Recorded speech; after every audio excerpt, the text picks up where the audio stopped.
Okay, so a little update on the quarantine tank. Can't remember where I was at last time. I think I was probably about halfway actually. Classic. I was short of about a square foot of OSB board. I don't know if I mentioned it in the last one, but yeah, OSB I've used was an inch thick. Don't know if anyone's used one previous, but hoping that'll be stable. So yeah, kind of screwed it to the frame on the outside, and then same again on the inside. The only issue I've found thus far being that the corner bits here, they actually aren't connected to the inside of the frame, hence the reason for the black like grip fill glue for an extra bit of support. That's the only thing weakness wise I think will be. So yeah, I'm going to be using brackets, some metal brackets. I'm going to put them on the inside. I was going to finish putting them on the outside here, one at the top and one at the bottom. So that was my original plan with the brackets, but because the only thing keeping these two boards together is this glue, and obviously they're screwed in at the top. That's the only thing really that's supporting this, and I'm guessing with water pressure it's going to be pushing everything outwards the way. So hopefully, yeah, with the brackets at the one bracket at the bottom, one bracket at the top, that'll add a bit more support. Lost my trail of thought, that's per.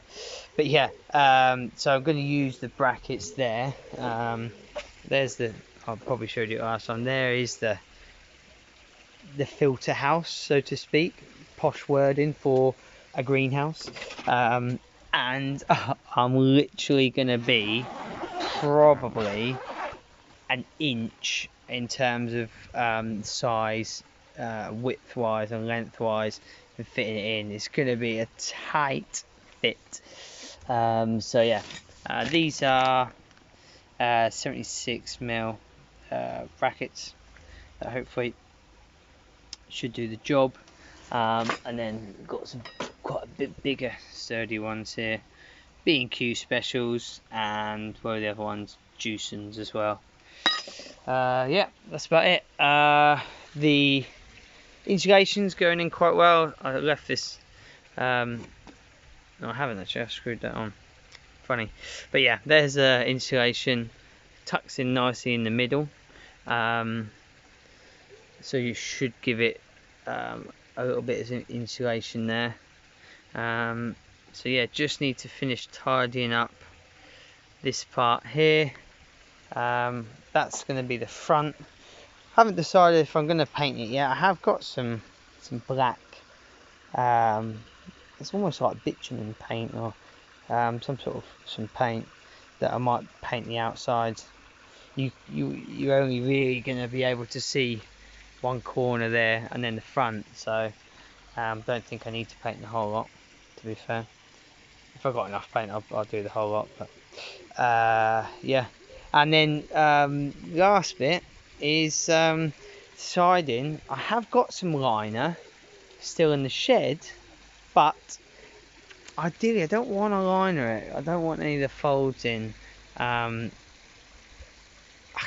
in two minds whether to have a go at fiberglassing, because I keep reading, you know how you do on social media, you do your research, you and you are, and you think, can I have a go at it? Am I going to be good enough at it? Because you read people's comments saying, oh, if it's not done properly, it can be a detriment, it can leave a rough surface, can contaminate. All your hard work that you've done here is a waste of space, and I don't want that to happen. So I spent, I think, about 100 quid in total for the materials, which ain't too bad and keeps me out the house during lockdown. Thank you. Yep. So yeah, about 100 quid for the materials, a little bit of time on the labour. I want to do it properly and have a fiberglass in it. I have got a friend that has fiberglass pond before, so I'm going to try and bend his ear, see if he can pop round and help me out if he could. That'd be really good. Any comments from anyone if they know any tips or tricks about fiberglass, and please feel free to forward it on.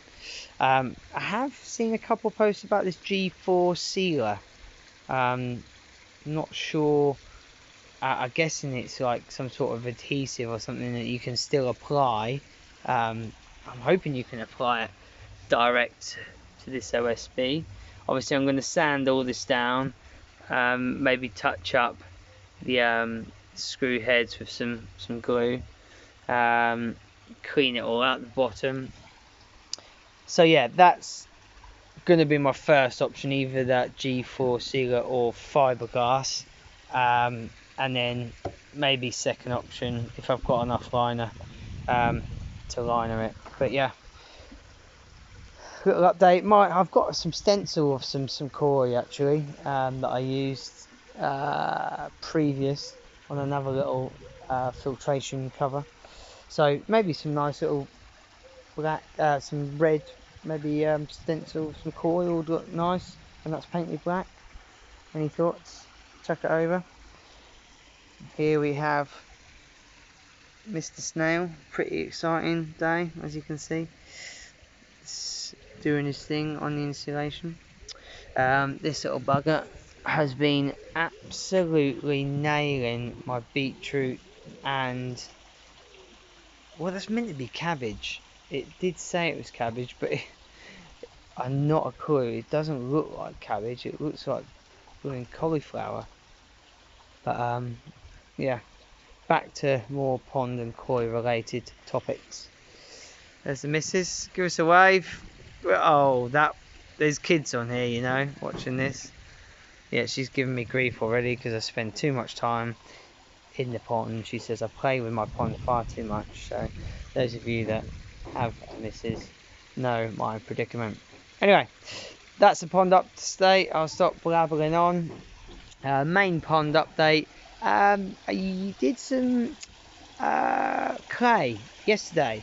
Keep reading about it helps with issues with your pond, any parasites or any ill health. So I think it was like 200 grams for 5,000 litres, which is this pond.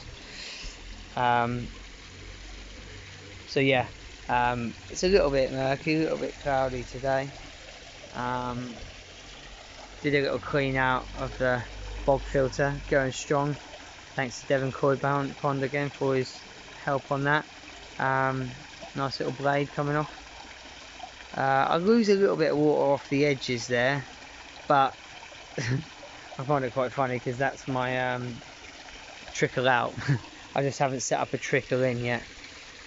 So yeah, and these are my little kind of DIY frames that I stick on top of the pond. To keep out cats, birds, heron if anyone comes about, and mainly the leaves from my tree tends to kind of catch them, which is good. And also I've got a young boy that loves to throw stuff at the pond, so that sometimes keeps most of it out. So yeah, hope you're well, take care. Any comments, check them in the box. Cheers guys, bye.